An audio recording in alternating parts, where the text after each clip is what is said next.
The wind howled across the plains of Colorado, carrying with it the scent of an approaching storm as Madeline Voss clutched the reins of her exhausted oxen, willing them to pull her wagon just a little farther along the dusty trail to Oroville. It was 1872, and the journey from St. Louis had already taken weeks longer than planned due to unseasonable rains and a bout of fever that had claimed her father's life near Fort Laramie. Now, at 22 years old, she found herself utterly alone with nothing but her father's dream of opening a bookshop in the growing mining town and the wagon filled with their worldly possessions. "Just a few more miles," she encouraged the beasts, though her voice was lost in the rising wind.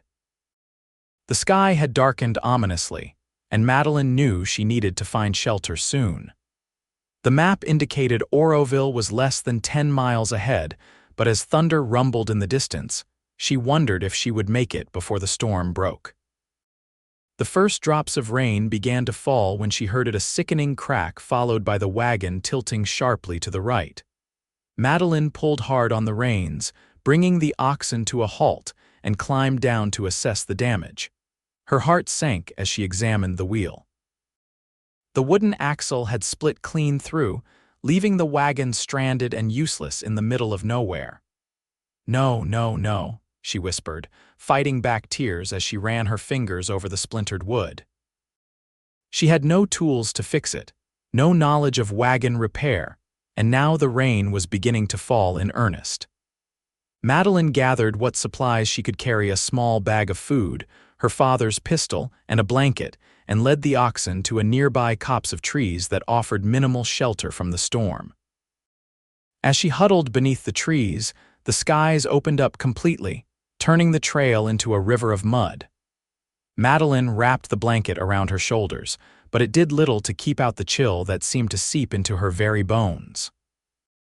She thought of her father, of the home they had left behind after her mother's death, and of the uncertain future that now stretched before her. Tears mingled with the raindrops on her face as exhaustion overtook her, and despite the storm, she fell into a fitful sleep. When Madeline awoke, the rain had stopped and sunlight filtered through the leaves above. For a moment she was disoriented, then the memory of the broken wagon came flooding back. She sat up quickly, scanning her surroundings. The oxen were still tethered where she had left them, grazing contentedly on the damp grass. She stood, brushing off her mud-stained skirts, and tried to formulate a plan. The wagon contained everything she owned in the world: her father's books, her mother's china, the supplies she would need to start her new life. She couldn't simply abandon it, but she had no way to move it or fix it herself. Madeline had just decided to follow the trail toward Oroville on foot to seek help when she heard the sound of hoofbeats approaching. Her heart began to pound as she reached for her father's pistol. Lone women on the frontier were vulnerable, and she had heard too many stories of bandits and unsavory characters who preyed on travelers.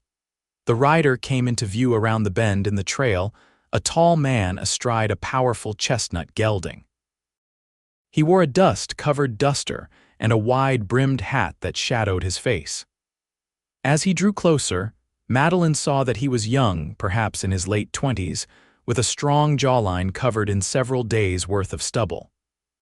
"Whoa there," the man called to his horse, pulling up about 20 feet from where Madeline stood. He raised his hands slightly when he saw the pistol in her grip. "No need for that, madam. Just passing through and saw your wagon. Thought you might need some assistance. Who are you?" Madeline called, keeping the pistol steady despite her trembling hands. The man removed his hat, revealing sun-bleached brown hair and eyes the color of the sky after a storm. "Matthew Calloway, madam, ranch foreman at the Triple R, about 15 miles north of Oroville. I'm heading into town for supplies." He gestured toward her wagon, which was visible from the trail. "Looks like you've had some trouble." Madeline hesitated, studying his face for any sign of deception. There was something straightforward in his gaze that made her want to trust him, but years of her father's warnings about the dangers of the frontier kept her cautious. "The axle broke," she finally said, lowering the pistol slightly but keeping it ready. I was heading to Oroville. Matthew nodded, his expression thoughtful. That's a bad break, especially out here. He dismounted, keeping his movements slow and deliberate. Mind if I take a look? I've fixed my share of wagon axles. Madeline nodded cautiously, and Matthew led his horse toward the damaged wagon. She followed at a distance, watching as he knelt to examine the broken axle. His hands were strong and capable as they moved over the splintered wood, assessing the damage. "What brings you to Oroville, miss?" he asked, glancing up at her. "Voss, Madeline Voss," she replied. "My father and I were relocating from St. Louis. He passed away on the journey, pneumonia." Matthew's expression softened. "I'm sorry for your loss, Miss Voss." He returned his attention to the wagon. "You're traveling alone, then?" Madeline nodded, suddenly feeling the weight of her solitude. "We were going to open a bookshop. My father was a teacher, and I've been helping him with his library since I was a child." "A bookshop," Matthew repeated, sounding impressed. "Oroville could use one. The town's growing fast with the silver mines." He stood, brushing off his hands on his trousers. "Your axle's beyond repair, but I can fashion a new one. There's good hardwood in that grove yonder." He pointed to a cluster of trees about 100 yards from the trail. "It'll take me the rest of today and likely part of tomorrow to do it proper, though." Madeline bit her lip, considering her options. She had little choice but to accept his help, but the prospect of spending a night alone in the wilderness with a stranger was unsettling. As if reading her thoughts, Matthew added, "I understand your concern, Miss Voss. I can set up camp over there, give you your privacy." He gestured to a spot some distance away. "Or if you'd prefer, I can ride into Oroville, bring back help, and return tomorrow, though I'd hate to leave you out here alone with night coming." There was sincerity in his voice that Madeline found reassuring. "No," she decided. "If you're willing to help, I'd be grateful. I have some food I can share for your trouble." Matthew shook his head. "No payment necessary, just wouldn't be right to leave a lady stranded." He reached into his saddlebag and pulled out a small hatchet and a folding saw. "I'll get started on that axle right away. Before dark, we'll have a better idea of how long it'll take." As Matthew worked, Madeline set about making a more proper camp. She tethered the oxen where they could graze and unloaded some supplies from the wagon, a small cook pot, some beans and salt pork, and a few other essentials. The afternoon passed with the rhythmic sound of Matthew's saw cutting through wood as he shaped the new axle. By sunset, Matthew had the basic shape of the axle completed and had built a small campfire a respectful distance from where Madeline had set up her bedroll beneath the wagon. He approached, wiping sweat from his brow.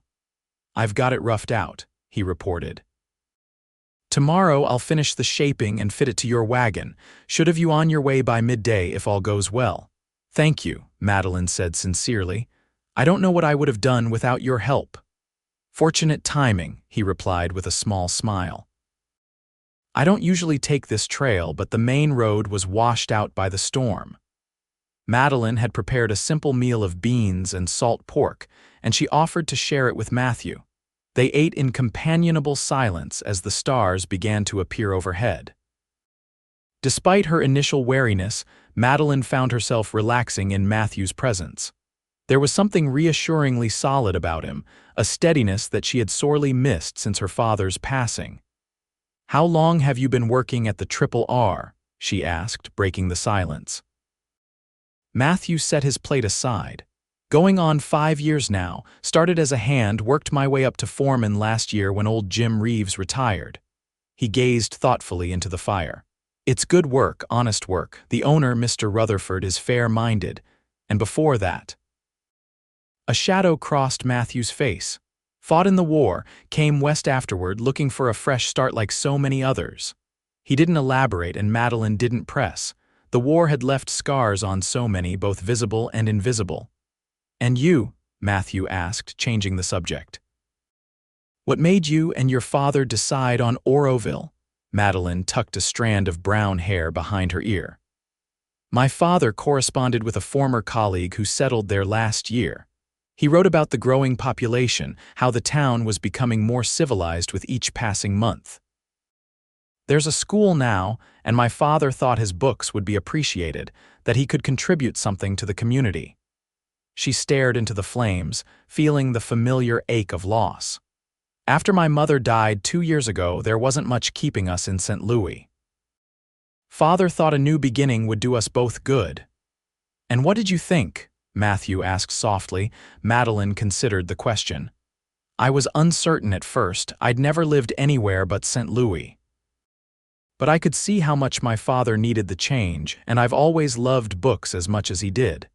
The idea of bringing literature to a frontier town had a certain romance to it." She smiled faintly. "Foolish, perhaps?" "Not foolish," Matthew replied. "People need more than just the basics to build a life. They need stories, ideas." He gestured to the vast sky above them.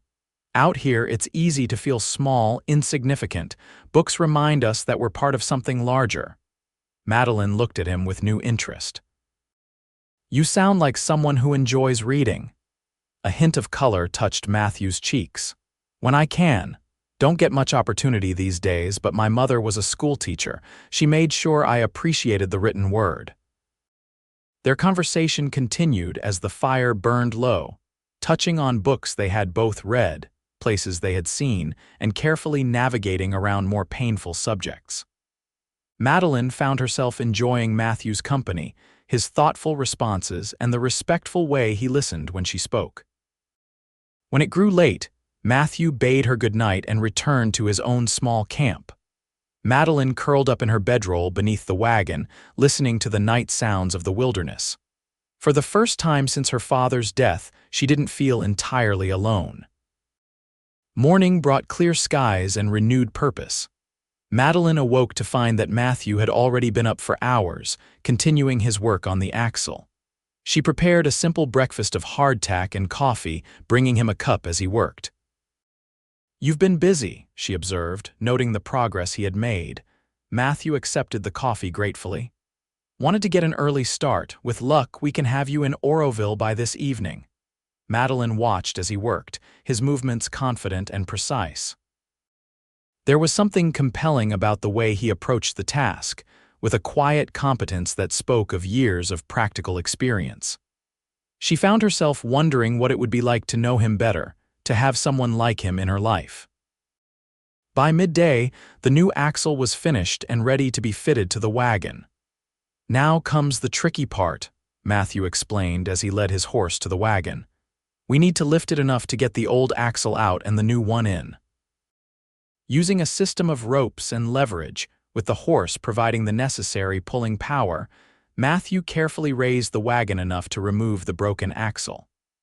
Madeline helped as best she could, following his instructions and handing him tools as needed. The work was physically demanding, and by the time they had the new axle in place, they were both covered in sweat and dirt. "There," Matthew said with satisfaction, tightening the final fastening. "It's not as pretty as a wheelwright would make it, but it'll get you to Oroville and hold up for a good while after, I reckon." Madeline stepped back to admire his handiwork. "It's remarkable, Mr. Calloway. I can't thank you enough." "Matthew, please," he said, wiping his hands on a rag. "And you're welcome, Miss Voss." "Madeline," she replied with a smile that lit up her face, revealing dimples in her cheeks that Matthew couldn't help but notice. They packed up the camp and prepared to leave. Madeline hitched the oxen to the wagon, moving with the efficiency of someone who had been traveling for weeks. As she climbed onto the driver's seat, she looked at Matthew, who had mounted his horse. "Will you ride with me to Oroville?" she asked, suddenly reluctant to part ways with him. "I would appreciate the company, and you did say you were heading there for supplies." Matthew nodded, tipping his hat. "I'd be honored to escort you, Madeline." They set off down the trail, the wagon moving smoothly on its new axle. Matthew rode alongside, occasionally pointing out landmarks or sharing stories about the area. The miles passed pleasantly as they talked, learning more about each other with each passing hour. Madeline learned that Matthew had grown up in Pennsylvania, the son of a schoolteacher mother and a blacksmith father. He had fought for the Union during the war, serving in the cavalry, though he spoke little of those years. After the war, he had drifted west, working various jobs before finding a home at the Triple R. In turn, Matthew discovered that Madeline was well-educated with a particular love for poetry and history.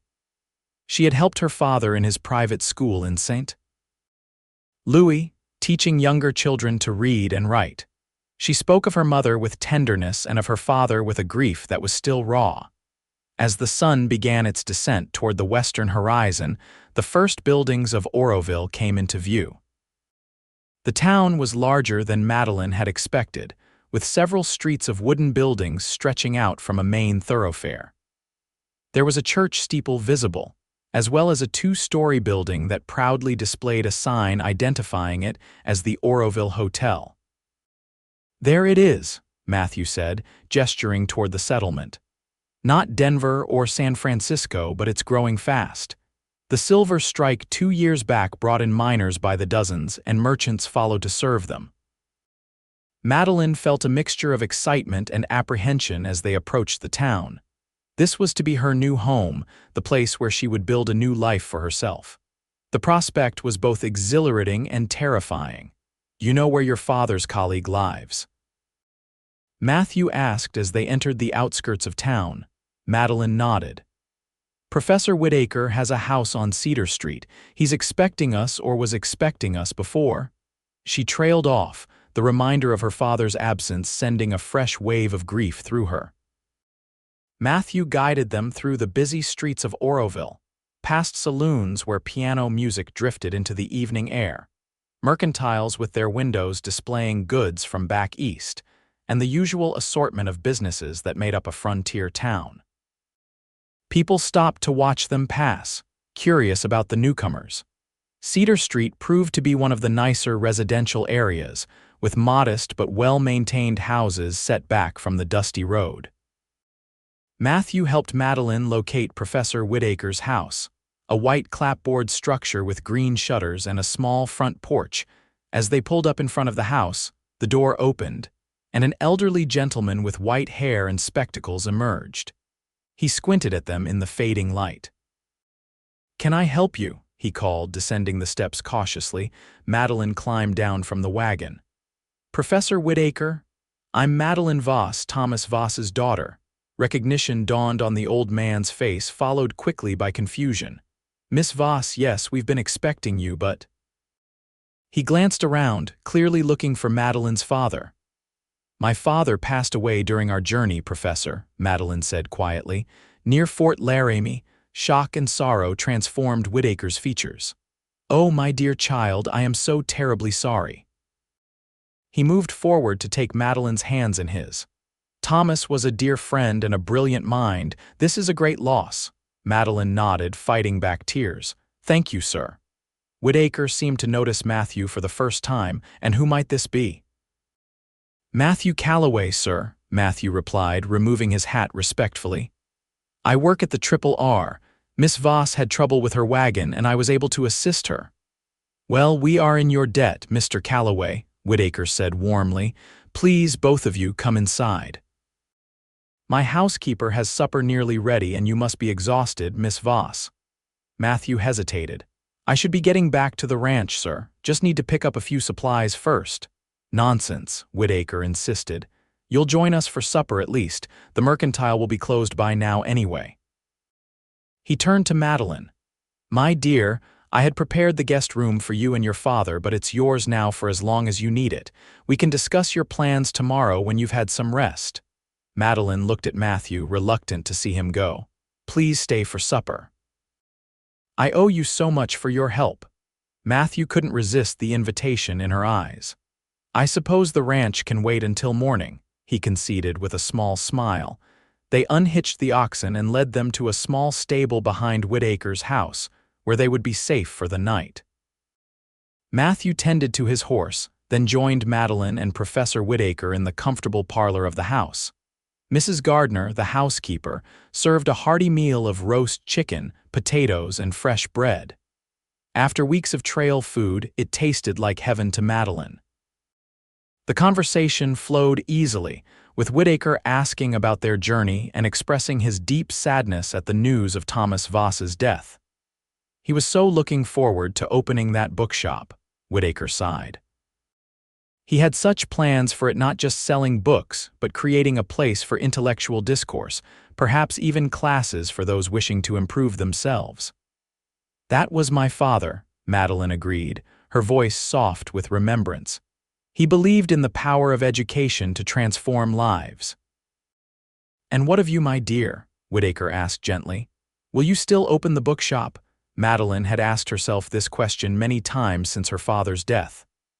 I would like to, yes. It was his dream, but it became mine as well. I believe Oroville could benefit from such an establishment. Whitaker beamed. Splendid. I shall help in any way I can. In fact, there's a vacant storefront on Main Street that would be perfect.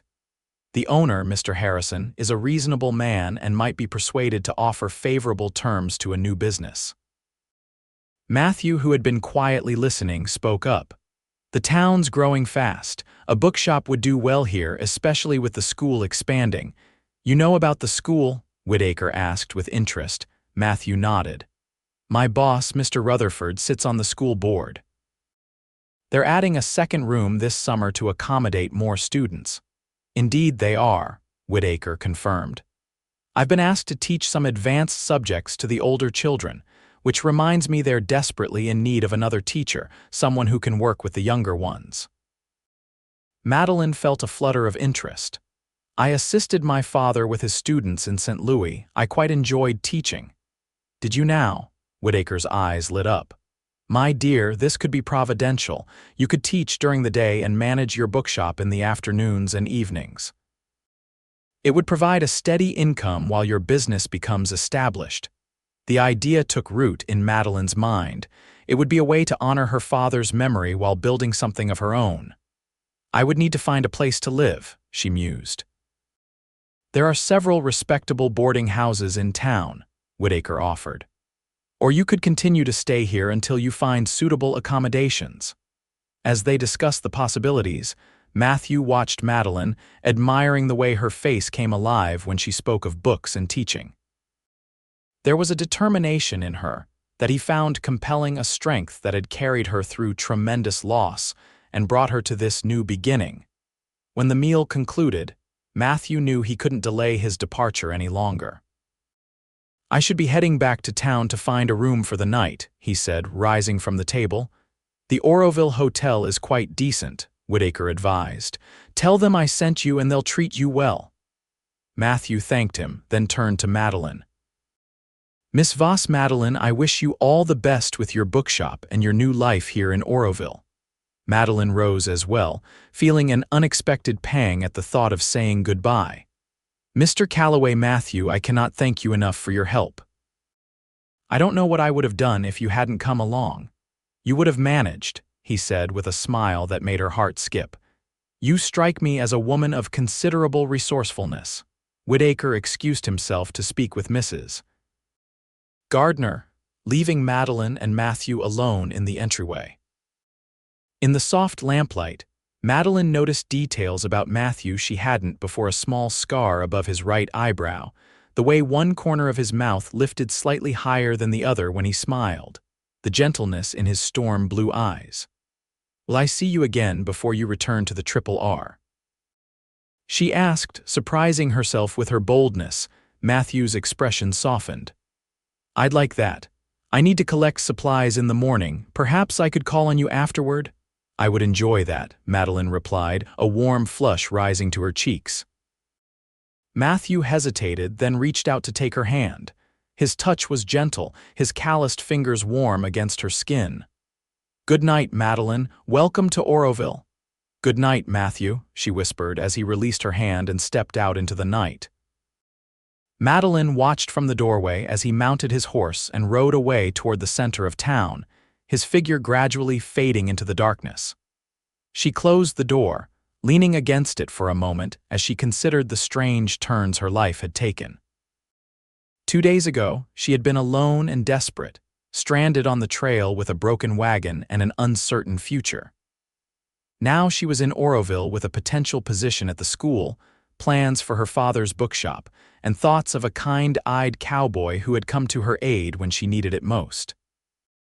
For the first time since her father's death, Madeline felt a flicker of hope for the future.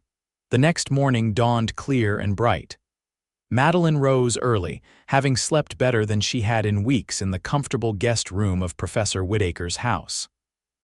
She dressed in one of her few remaining clean dresses, a simple blue cotton that had survived the journey relatively unscathed, and went downstairs to find Whitaker already at breakfast.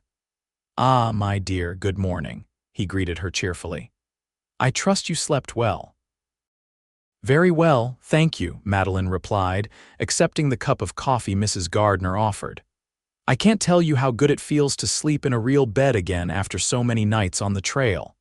"I can only imagine," Whitaker said sympathetically.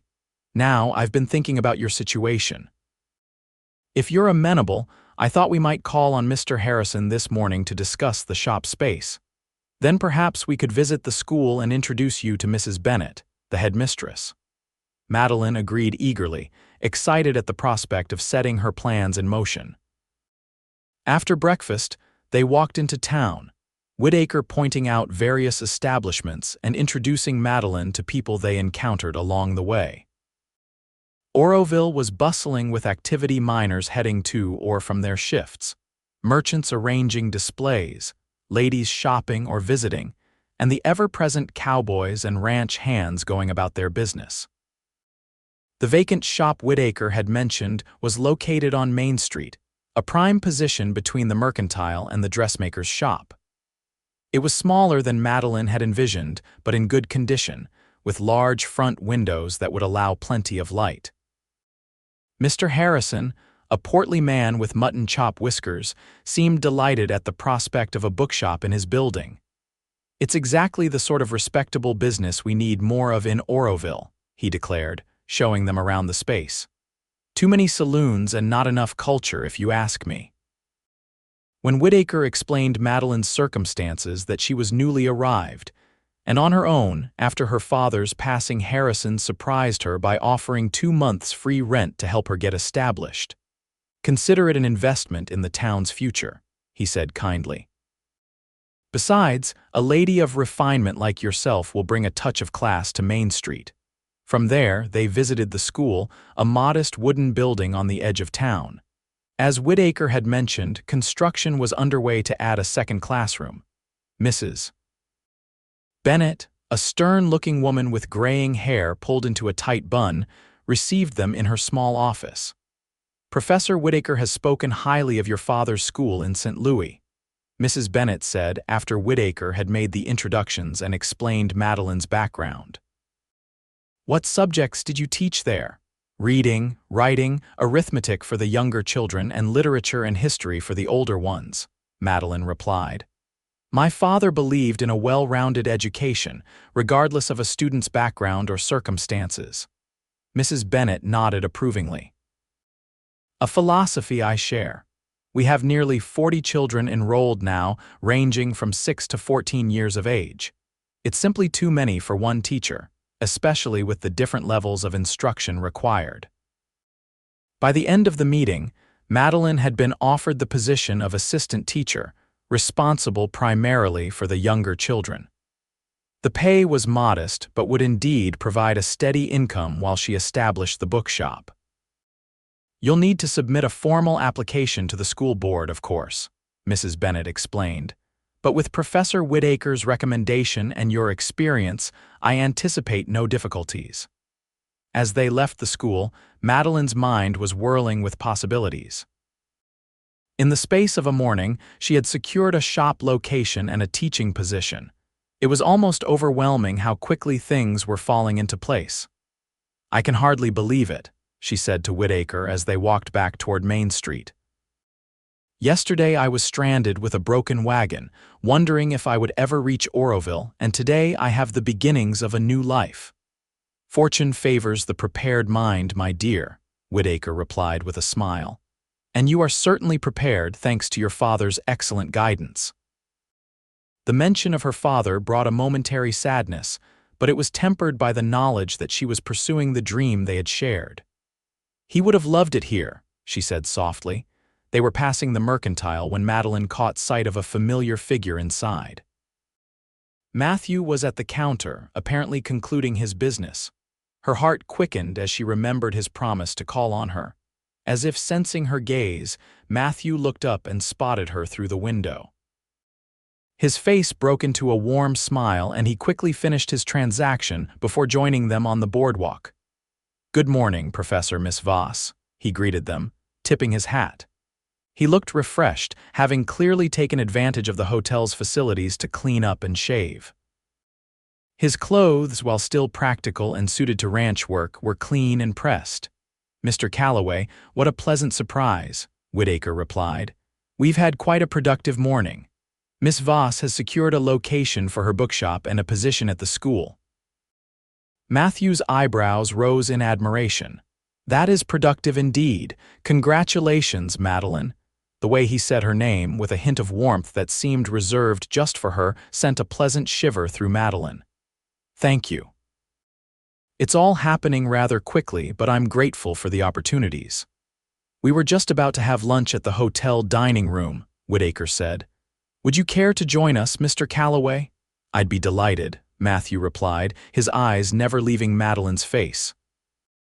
Over lunch, Matthew explained that he had completed his errands and would be heading back to the R that afternoon. "Mr. Rutherford is expecting a shipment of new breeding stock next week, and there's much to prepare." The R is one of the finest cattle operations in the county, Whitaker informed Madeline. "Rutherford is a progressive rancher always looking to improve his herd." "It's good work," Matthew agreed. "Demanding at times but satisfying." "How far is the ranch from town?" Madeline asked, trying not to sound too interested. "About 15 miles north," Matthew replied.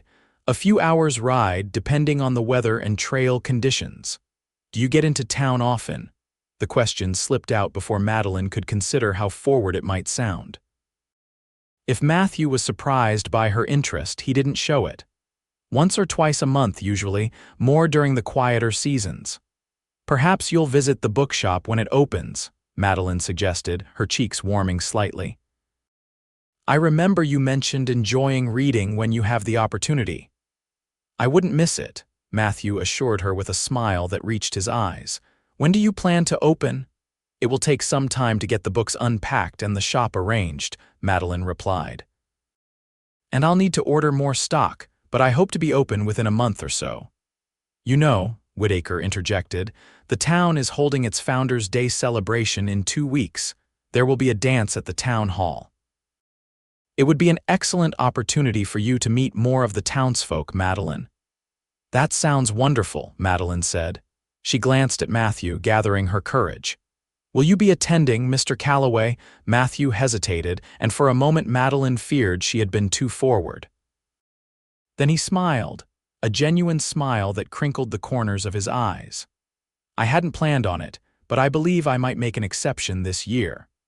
The rest of the meal passed pleasantly, with Whitaker regaling them with stories of Oroville's colorful history and characters. All too soon, it was time for Matthew to depart. "I should be getting back to the ranch," he said as they stood outside the hotel. "Mr. Rutherford will be expecting me." Whitaker, sensing the young people might appreciate a moment alone, excused himself to speak with an acquaintance across the street. Left alone with Matthew, Madeline suddenly felt shy. "Thank you again for all your help. I don't know how to repay your kindness." "Seeing you settled safely in Oroville is payment enough," Matthew replied. "Though I must admit I'm glad our paths crossed." "As am I," Madeline said softly. Matthew shifted his weight, appearing uncharacteristically uncertain. "Madeline, I know we've only just met and you have so much to adjust to here, but would you permit me to call on you properly when I'm next in town?" Madeline's heart fluttered at his request. "I would like that very much, Matthew." Relief and pleasure brightened his face. "Then I'll look forward to the Founders' Day celebration, if not before."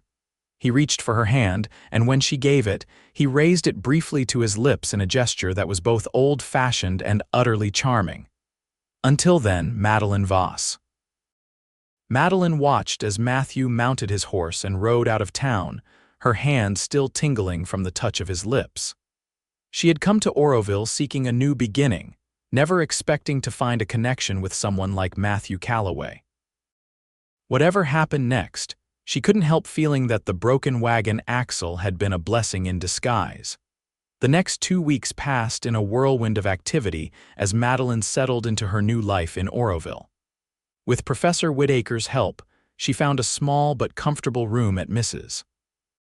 Holloway's boarding house, a respectable establishment that catered primarily to the town's unmarried female teachers and shop clerks.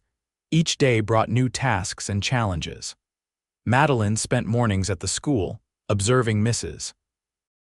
Bennett's teaching methods and getting to know the children she would soon be instructing. Afternoons were devoted to preparing the shop, unpacking her father's carefully curated collection of books, arranging shelves, and creating an inviting space for future customers. Many of the townspeople stopped by to introduce themselves and offer assistance. Mr. Peterson, the carpenter, crafted additional bookshelves at a reduced rate. Mrs. Miller from the dressmaker's shop brought curtains for the windows. Even Sheriff Taylor made a point of welcoming her to Oroville and promising to keep an eye on the shop.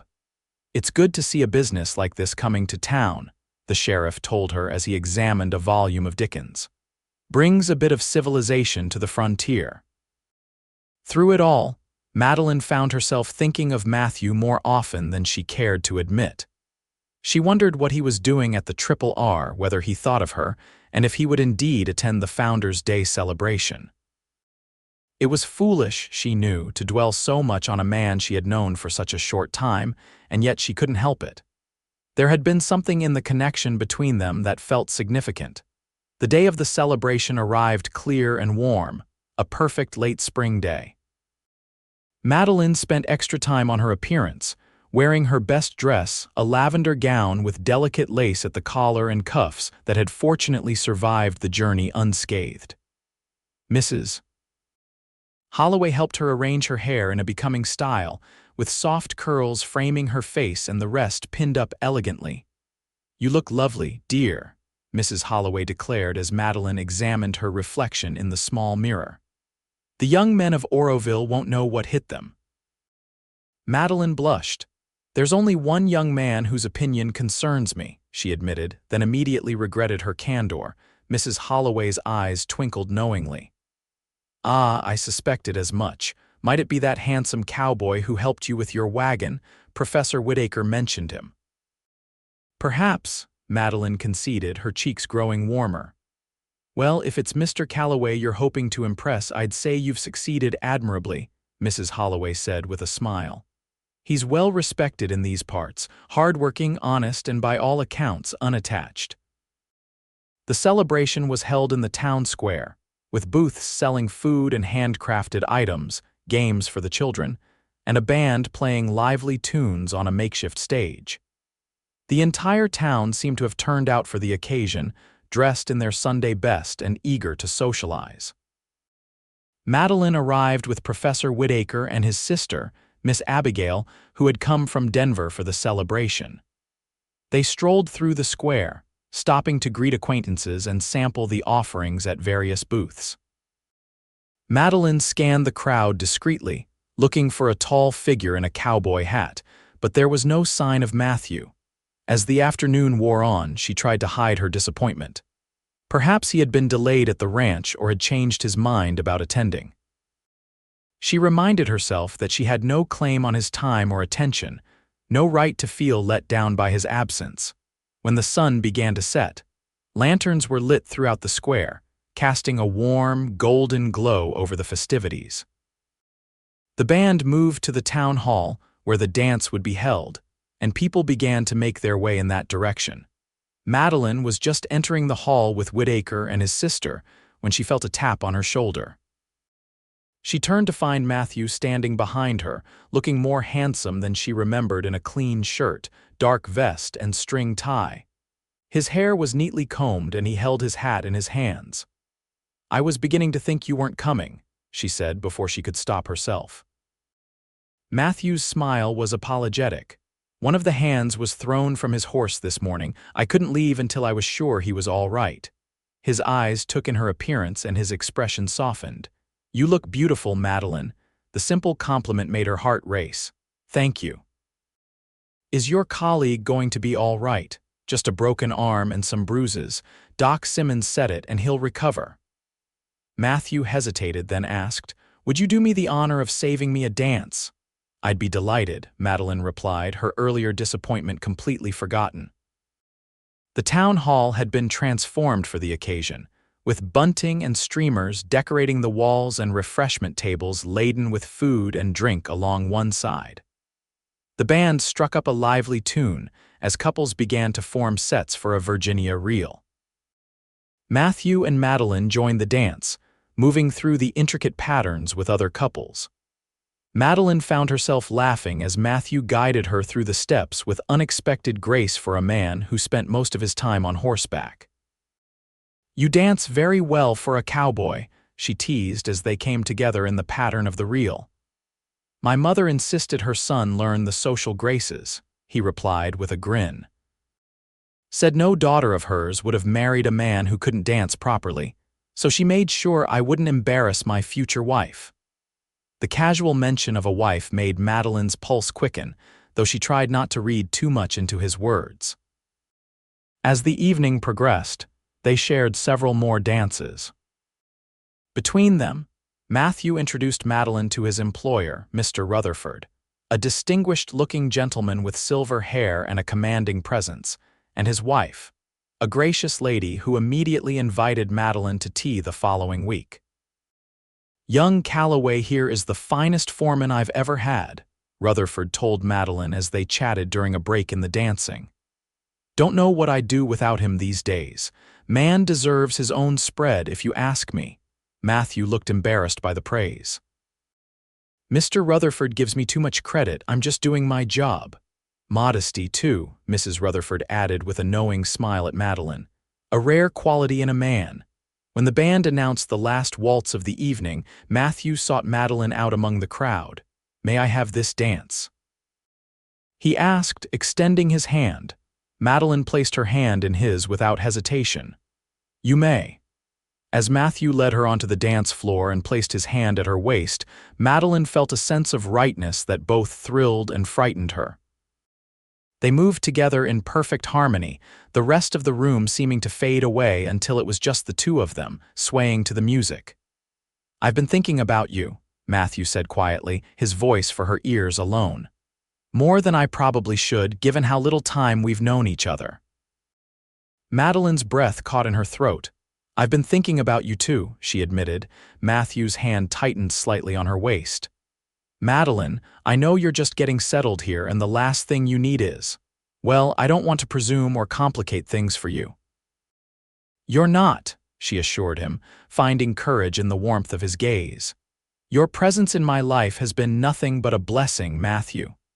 The music drew to a close, but they remained standing close together for a moment longer than propriety strictly allowed. Finally, Matthew stepped back, though he kept hold of her hand. "May I see you home?" he asked. Madeline glanced around for Professor Whitaker and his sister, catching their attention across the room. Whitaker nodded in understanding and gave a small wave, indicating she should go ahead. "Yes, thank you," she replied. They walked slowly through the quiet streets of Oroville toward Mrs. Holloway's boarding house. The night was clear, with a canopy of stars overhead and a gentle breeze carrying the scent of sage and pine from the surrounding hills. "When do you plan to open the bookshop?" Matthew asked as they strolled. "Next Saturday," Madeline replied. "It's coming together nicely. Professor Whitaker has been invaluable in helping me organize everything, and several of the townspeople have shown genuine interest." "I'm sure it will be a success," Matthew said. "Will you still be teaching at the school as well?" Madeline nodded. "The new term begins in 2 weeks. I'll teach in the mornings and open the shop in the afternoons and on Saturdays. It will be a busy schedule, but a fulfilling one, I think." "You're a remarkable woman, Madeline Voss," Matthew said softly. "Most people would be daunted by the challenges you've faced, but you meet them head-on with courage and determination." His words warmed her heart. "I've had little choice. After my father died, I could have returned to St. Louis, but there was nothing for me there anymore. This is my chance to build something meaningful, to honor his memory by creating the life we had planned together. They reached the boarding house all too soon. Matthew walked her to the porch, both of them reluctant for the evening to end. "When will you be back in town?" Madeline asked, trying to keep the eagerness from her voice. "I need to go to Denver next week on business for Mr. Rutherford," Matthew replied, "but I should be back the following week and I'll make a point of stopping by your shop." In the soft glow of the porch lantern, Madeline could see the struggle in Matthew's eyes, the desire to say more, perhaps to do more, held in check by his sense of propriety and the newness of their acquaintance. "I'll look forward to it," she said, giving him permission with her eyes to take the next step. Matthew hesitated only a moment longer before leaning down to place a gentle, almost reverent kiss on her cheek. "Good night, Madeline," he whispered, his breath warm against her skin. "Good night, Matthew," she replied, her voice barely audible.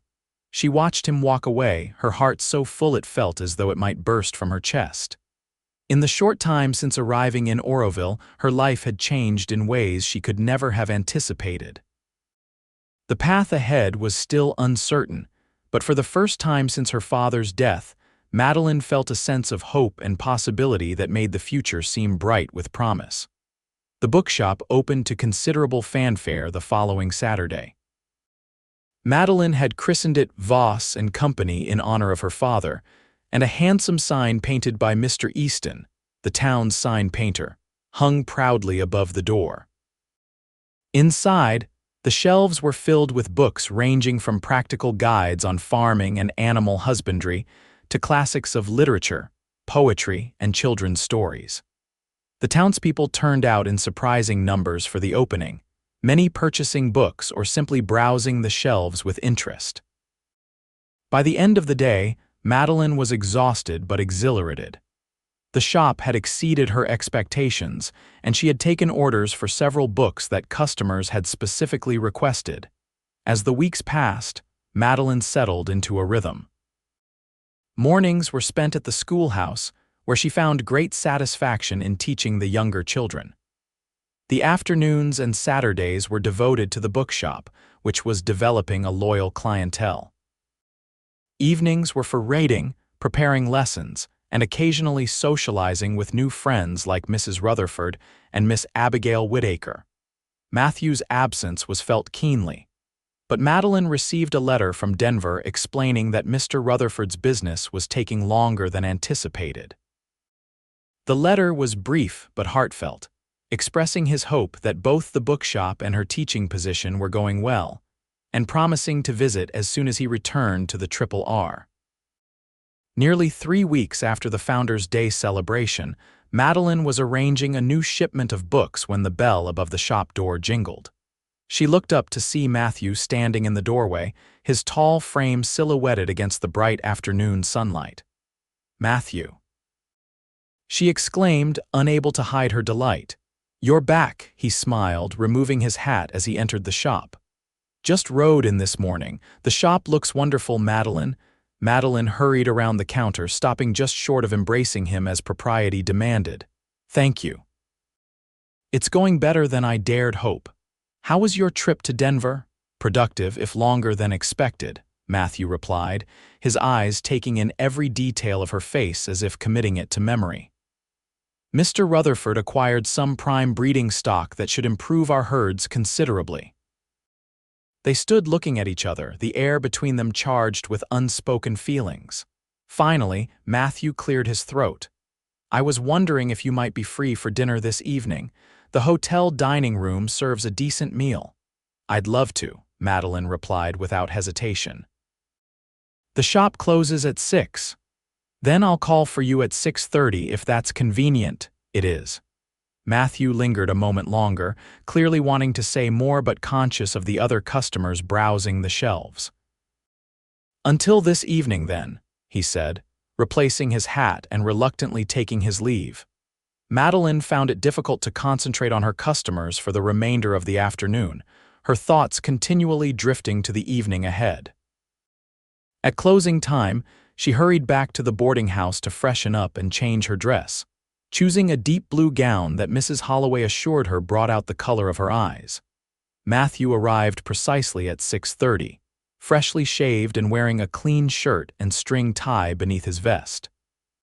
He escorted her to the hotel, where they were shown to a quiet table in the corner of the dining room. Over a meal of roast beef and potatoes, they talked of many things: Madeline's progress with her students, the success of the bookshop, the day-to-day operations of the R. Matthew spoke of his hopes of one day owning his own ranch, a modest spread where he could raise quality cattle and perhaps horses. "Mr. Rutherford has been generous with advice and encouragement," he explained. "He's even offered to help me secure a bank loan when the time is right. But I want to be certain I have enough savings to make a proper go of it." "That sounds like a worthy ambition," Madeline said, admiring his practical approach and determination. As the meal concluded, neither seemed ready for the evening to end. "Would you care for a walk?" Matthew suggested. "It's a pleasant evening." They strolled through the quiet streets of Oroville, eventually finding themselves at a small park on the edge of town where benches had been placed overlooking a creek. They sat side by side, listening to the gentle murmur of the water and the evening calls of the birds. "Madeline," Matthew began after a comfortable silence, "I know we haven't known each other long, but these past weeks away, all I could think about was getting back to Oroville to you." Madeline's heart quickened at his words. "I missed you too," she admitted softly. Matthew turned to face her, his expression serious. "I don't want to rush you or presume upon our brief acquaintance, but I find myself thinking of the future in ways I never did before. A future that includes you, if you'd consider it." Madeline met his gaze steadily, touched by his honesty and the depth of feeling she saw in his eyes. "I would consider it, Matthew, very seriously." Relief and joy spread across his face. Slowly, giving her every opportunity to pull away, he leaned toward her. When their lips met, the kiss was gentle and questioning at first, then deeper as Madeline responded with a fervor that surprised even her. When they finally parted, both slightly breathless, Matthew's arms had somehow found their way around her waist, and her hands were resting on his shoulders. "I think I'm falling in love with you, Madeline Voss," Matthew whispered, his forehead resting against hers. "I think I'm falling in love with you too, Matthew Calloway," she replied, her voice trembling with emotion. They remained in the park until the growing chill of the evening air reminded them of the late hour. Matthew walked Madeline back to the boarding house, both of them quiet, processing the significant shift in their relationship. At the porch steps, Matthew took her hands in his. "I have to return to the ranch tomorrow, but I'll be back in town next weekend. May I call on you again?" "Please do," Madeline said, squeezing his hands. "I'll be counting the days." Matthew kissed her once more, a sweet, lingering kiss that promised many more to come. "Good night, Madeline." "Good night, Matthew." Over the following months, their courtship blossomed. Matthew made a point of coming into Oroville every weekend, sometimes just for the day if ranch duties were pressing. They attended church together, enjoyed meals at the hotel dining room, and took long walks where they discussed everything from books to politics to their hopes and dreams for the future. The townspeople quickly accepted them as a couple, with many expressing approval of the match. Mrs. Rutherford in particular seemed delighted, inviting them to Sunday dinners at the ranch, and making no secret of her hope that they would make it official sooner rather than later.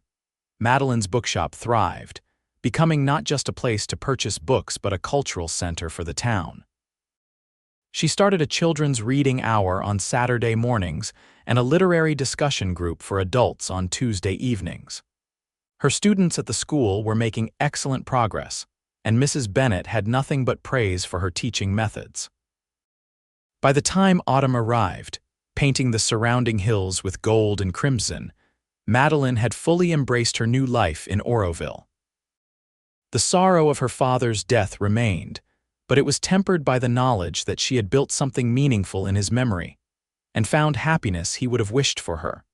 On a crisp October evening, Matthew invited Madeline for a drive in a buggy he had borrowed from Mr. Rutherford. They followed the road north out of town, eventually turning onto a smaller track that led up into the foothills. "Where are we going?" Madeline asked, curious about their destination. "I want to show you something," Matthew replied mysteriously. The track wound through stands of aspen trees, their leaves shimmering gold in the late afternoon sunlight, before emerging onto a plateau that offered a breathtaking view of the valley below.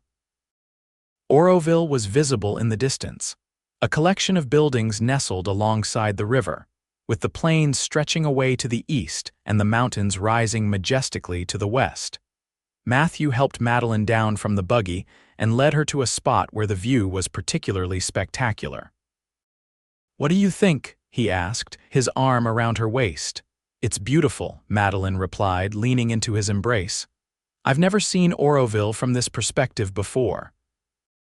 "Look there," Matthew said, pointing to a section of land below them, closer than the town but not quite halfway between their current position and Oroville. "Do you see that small creek running through that meadow with the stand of cottonwoods beside it?" Madeline nodded, noting the picturesque spot he indicated. "That land is for sale," Matthew continued, a hint of excitement in his voice. 500 acres with water rights to the creek. Good grazing land sheltered from the worst of the winter storms by these hills. "Mr. Rutherford helped me negotiate with the owner and I've put down a deposit." Madeline turned to him in surprise. "Matthew, that's wonderful. You're getting your own ranch," he nodded, his eyes bright with enthusiasm. "It's modest compared to the Triple R, but it's a start. There's a small cabin that needs some work, but it's solid. Room to grow." He paused, taking both her hands in his. "Room for a future, Madeline, a future I hope we can build together." Madeline's breath caught as Matthew reached into his pocket and withdrew a small velvet box. He dropped to one knee before her, his face solemn yet filled with love. "Madeline Voss, from the moment I found you stranded with your broken wagon, something told me you were going to change my life. These past months have only confirmed what I think I knew even then, that you are the woman I want to spend the rest of my days with. Will you do me the great honor of becoming my wife?" Tears of joy filled Madeline's eyes as Matthew opened the box to reveal a simple but beautiful ring with a small diamond that caught the golden light of the setting sun. "Yes," she whispered, then more strongly, "Yes, Matthew, I will marry you." Matthew slipped the ring onto her finger, then rose to gather her in his arms, kissing her with all the love and passion he felt. When they finally parted, both were laughing and crying at the same time. "I love you, Madeline," Matthew said, brushing a tear from her cheek. "I promise to spend every day of our lives together making you happy." "I love you too," Madeline replied, her heart so full it felt as though it might burst. "And I promise the same." They stood together on the hillside as the sun sank lower, casting long shadows across the valley and painting the sky in shades of pink and gold.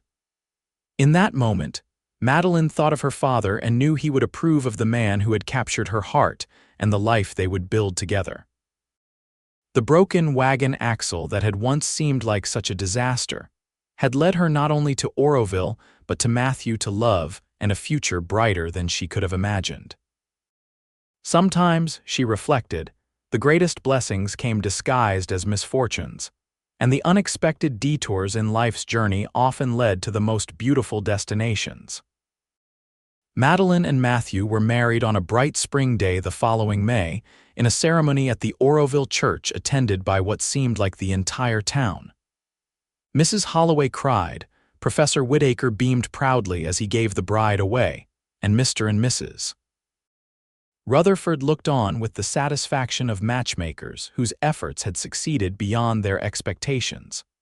The bride wore a gown of ivory satin ordered from Denver, with her mother's lace veil that had survived the journey from St. Louis carefully packed among her treasures. The groom could not take his eyes off her as she walked down the aisle, his face reflecting a joy and wonder that touched everyone present. "I never thought I could be this happy," Matthew whispered as they shared their first dance as husband and wife at the reception held in the town hall. "Thank you for agreeing to stay, Madeline." She smiled up at him, remembering that day on the trail when a broken axle and a kind cowboy had changed the course of her life.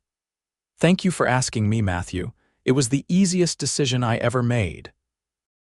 Their honeymoon was a week-long trip to Denver, a luxury made possible by the combined generosity of the Rutherfords, who insisted on paying for their accommodations at the finest hotel, and Professor Whitaker, who volunteered to mind the bookshop in Madeline's absence. Upon their return, they settled into the cabin on their new ranch, which Matthew had spent every spare moment renovating and enlarging in preparation for their life together.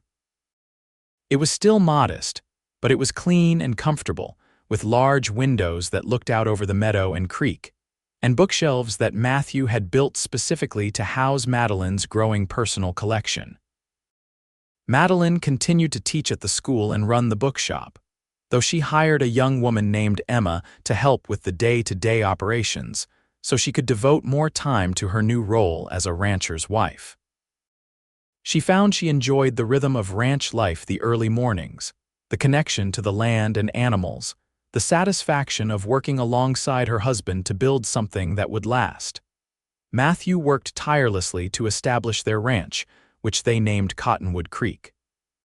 Starting with a small herd of cattle purchased with his savings and a loan from the bank, he focused on quality over quantity, selecting the best breeding stock he could afford with an eye toward building a reputation for excellence. Their first year of marriage brought challenges as well as joys. A harsh winter storm nearly devastated their small herd, and they worked around the clock to save the cattle, bringing the weakest into the barn and hand-feeding them until the worst of the weather passed. There was a tense period when it seemed the bank might call in their loan due to financial troubles in Denver, though Mr. Rutherford's intervention ultimately prevented that disaster. But there were far more joys than hardships. The land proved fertile, the cattle thrived under Matthew's careful management, and the small vegetable garden Madeline planted yielded bountifully. They developed a rhythm as a couple, learning each other's habits and quirks, finding ways to support one another's dreams while building their shared vision. In their second year of marriage, Madeline discovered she was expecting a child. Matthew's reaction to the news was everything she could have hoped for, pure joy mingled with protective concern for her well-being. "Are you certain you should continue teaching and working at the shop?" he asked as they lay in bed one evening, his hand resting gently on her still flat stomach. "I don't want you overtaxing yourself." Madeline covered his hand with her own. "The doctor says I'm healthy and I can continue my normal activities for some time yet. When it becomes too much, I'll know to slow down." Matthew wasn't entirely convinced, but he respected her judgment. "Just promise me you'll be careful. You and this little one are my whole world now." As her pregnancy progressed, Madeline did indeed find it necessary to cut back on her activities. She arranged for Emma to take over more responsibilities at the bookshop, and with the school board's blessing, trained a new assistant to eventually take her place during her confinement and the early months of motherhood. Their son, Thomas Matthew Calloway, was born on a snowy December night in 1875, with Dr. Simmons attending and Mrs. Holloway serving as midwife. He had his father's storm blue eyes and a shock of dark hair that Madeline was certain came from her side of the family. "He's perfect," Matthew whispered, holding his son for the first time, his eyes suspiciously bright. "Thank you, Madeline. Thank you for our son." Motherhood brought new challenges and deeper joys than Madeline had anticipated. Thomas was a good baby, generally content but with a determined streak that both parents recognized in themselves. When he was 3 months old, Madeline began bringing him to the bookshop with her on the days she worked, setting up a small cradle behind the counter where he could nap while she attended to customers. The townsfolk delighted in the baby, with many customers stopping by as much to coo over young Thomas as to purchase books. Mrs. Rutherford in particular became something of an honorary grandmother, bringing gifts and offering advice drawn from her experience raising 3 children of her own. As Thomas grew from infant to toddler, Cottonwood Creek Ranch grew as well. Matthew's careful breeding program began to show results, with their cattle fetching top prices at market. They were able to hire 2 full-time hands to help with the increasingly complex operation, and Matthew began planning expansions to both the barn and the house. "I'm thinking we should add at least 2 more bedrooms," he told Madeline one evening as they sat on the porch, watching the sunset while Thomas played with wooden blocks at their feet. "For the children we'll have, and for visitors." Madeline smiled, still amazed at how perfectly their dreams aligned. "I'd like that, and perhaps a proper study for you, somewhere you can keep the ranch accounts and have some quiet time for reading." Matthew nodded thoughtfully. "And a larger kitchen for you. I know the current one is cramped." They continued planning, their voices blending with the evening chorus of crickets and the soft babbling of the creek. Thomas eventually abandoned his blocks and climbed into Matthew's lap, his eyelids drooping as sleep began to claim him. Looking at her husband and son outlined in the golden glow of sunset, Madeline felt a contentment so profound it brought tears to her eyes. This was what happiness meant, not the absence of struggles or challenges, but facing them together with love and determination, building a life rich with purpose and connection. By the time Thomas was 4, Cottonwood Creek Ranch had become one of the most respected small operations in the county. The original cabin had been expanded into a comfortable home with a large kitchen, 4 bedrooms, a study for Matthew, and a small library for Madeline's growing collection of books. The barn had been enlarged as well, and additional outbuildings constructed to house equipment and supplies. Madeline had reluctantly given up teaching at the school when Thomas was born, finding it impossible to manage both motherhood and a full-time teaching position. She maintained her connection to the bookshop, however, visiting several times a week to check on operations and help with ordering. Emma had proven herself an excellent manager, allowing Madeline to focus more on her family while still keeping the business thriving. On a warm June day in 1879, as they celebrated Thomas's 4th birthday with a small gathering of friends and neighbors, Madeline pulled Matthew aside with news she had been saving for a special moment. "I have a gift for you as well today," she told him, her eyes shining with happiness. "In about 7 months, Thomas is going to have a little brother or sister." Matthew's face lit up with joy, and he lifted her off her feet in an exuberant embrace, heedless of the amused glances from their guests. "That's the best news I could imagine," he said, setting her down gently and placing a hand on her still flat stomach. "How are you feeling?" "Wonderful," Madeline assured him. "No morning sickness this time, just a bit more tired than usual." Their daughter, Elizabeth Rose, arrived in January 1880, a tiny bundle with Matthew's blonde curls and Madeline's brown eyes. Thomas, initially skeptical about the new arrival, quickly became a protective big brother, proudly helping his mother with the baby and telling anyone who would listen about his important role in the family. Life settled into a new rhythm with 2 children. The days were fuller, the nights sometimes shorter, but the joy multiplied. Matthew continued to expand the ranch operations, adding horses to their livestock and experimenting with new breeding techniques. Madeline managed the household, cared for the children, and maintained her connection to the bookshop, which had become an integral part of Oroville's cultural life.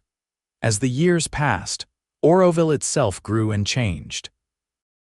The arrival of the railroad in 1883 connected the town more directly to Denver and beyond, bringing new residents and businesses. The silver mines continued to produce, though not at the spectacular levels of the early strikes. A proper school building was constructed, with 3 classrooms and a small library that Madeline helped stock with appropriate books for young readers. Through it all, Matthew and Madeline's partnership deepened, their love growing stronger with each challenge faced and overcome. They were not without their disagreements. Matthew's tendency to take on too much work without asking for help sometimes led to tension, and Madeline's occasional absorption in a book to the exclusion of all else could be frustrating. But they had learned to navigate these differences with respect and understanding. In 1885, with Thomas nearing 10 and Elizabeth 5, Madeline gave birth to their third child, a son they named William James. The birth was difficult, with complications that left Dr. Simmons concerned for both mother and baby for several tense days. Matthew hardly left Madeline's side during this time, his fear evident in the lines of his face and the fervent prayers he whispered when he thought she was sleeping. When both Madeline and little William finally turned the corner toward recovery, Matthew's relief was palpable. "I thought I might lose you both," he confessed one quiet evening as they sat together, the baby sleeping peacefully in Madeline's arms. "I've never been so frightened in my life." Madeline reached out to touch his face, her fingers tracing the new lines worry had etched there. "We're fighters, William and I. It would take more than this to separate me from you and our children." Dr. Simmons advised that this should be their last child, a recommendation both took to heart given the difficulties of the birth. Their family felt complete with 3 healthy children, each with their own unique personality and talents. Thomas, the eldest, took after his father in his love for the ranch and animals. By 12, he was accompanying Matthew on most of the ranch operations, soaking up knowledge about cattle, horses, and land management with an eagerness that made Matthew proud. He had his mother's love of reading as well, often disappearing with a book when his chores were done. Elizabeth, graceful and observant, showed an early talent for art, filling sketchbooks with drawings of the ranch, the animals, and the family. She was quieter than her brothers but possessed a determined spirit that revealed itself in unexpected moments. When she set her mind to something, be it learning to ride a horse or mastering a difficult piece on the piano Mrs. Rutherford had given them, she worked at it with unwavering focus until she succeeded. William, the youngest, was curious about everything, constantly asking questions that sometimes left his parents searching for answers. He showed an aptitude for mechanics, taking apart and reassembling anything he could get his hands on, from pocket watches to farm implements. "That boy will either be an inventor or the death of me," Matthew often joked after finding another of his tools disassembled. In 1892, as Thomas neared 17 and was preparing to attend college in Denver, the first in either Madeline or Matthew's family to pursue higher education, the Calloways hosted a 20th anniversary celebration of Madeline's arrival in Oroville. Friends and neighbors gathered at Cottonwood Creek Ranch for a day of food, music, and reminiscences. During a quiet moment in the festivities, Matthew found Madeline standing on the porch, looking out over the land they had nurtured for 2 decades. He slipped his arm around her waist, and she leaned into him with the comfortable familiarity of longtime lovers. "Happy?" he asked, though he knew the answer. "Completely," she replied, turning to smile up at him. The years had added touches of silver to her hair and fine lines around her eyes, but to Matthew, she was as beautiful as the day he had found her stranded on the trail. "It's hard to believe it's been 20 years since that wagon axle broke. Sometimes it seems like yesterday." "Best day of my life," Matthew said, pressing a kiss to her temple. "Finding you, fixing that wagon, asking you to stay."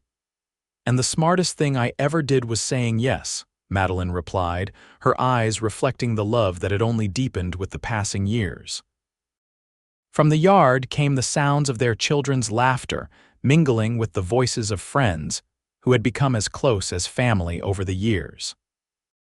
The ranch spread out before them, a testament to their hard work and vision pastures where cattle and horses grazed, fields of hay ready for cutting, the creek flowing silver through it all, and beyond, the eternal mountains that had witnessed their love story from the beginning. "Do you ever wonder what would have happened if my wagon hadn't broken down that day?" Madeline asked. "If we had never met?" Matthew tightened his arm around her waist. "I prefer not to think about it. Some things are meant to be, Madeline." I believe with all my heart that we were meant to find each other, one way or another. Madeline nodded, leaning her head against his shoulder. I believe that too. She paused, then added with a smile, though I'm grateful it was a broken axle and not something more dramatic like a bandit attack or a stampede. Matthew chuckled, the sound warm and familiar. A broken axle was quite enough excitement for me. Besides, it gave me the chance to impress you with my handyman skills. You impressed me with far more than that, Matthew Calloway, Madeline said softly, turning in his arms to face him. You showed me kindness when I needed it most. You helped me without expecting anything in return. You respected me as an equal partner in building our life together. She reached up to touch his face, her fingers gentle against his weathered skin. And you loved me, wholly and completely, through all the joys and sorrows these 20 years have brought. Matthew captured her hand and pressed a kiss to her palm. And I'll continue to love you just that way for the next 20 years, and the 20 after that, God willing. That sounds like a wonderful plan, Madeline agreed, stretching up to kiss him properly, unembarrassed by the possibility of being seen by their guests. After 20 years of marriage, they had earned the right to show their affection whenever they pleased. As they rejoined the celebration, moving among friends and neighbors who had shared in their journey, Madeline felt a profound gratitude for the life they had built together. From a broken wagon axle and a chance encounter on the trail to Oroville had come this abundant life, 3 children to be proud of, a prosperous ranch, a bookshop that had brought literature and learning to a frontier town, and most precious of all, a love that had only grown stronger with each passing year. It was, she reflected as Matthew squeezed her hand and smiled at her across the gathering, exactly the kind of happy ending her father would have loved to read about in one of his cherished books. And it was all the more beautiful for being not fiction but their own true story, written day by day in the choices they made and the love they shared, with many chapters still to come.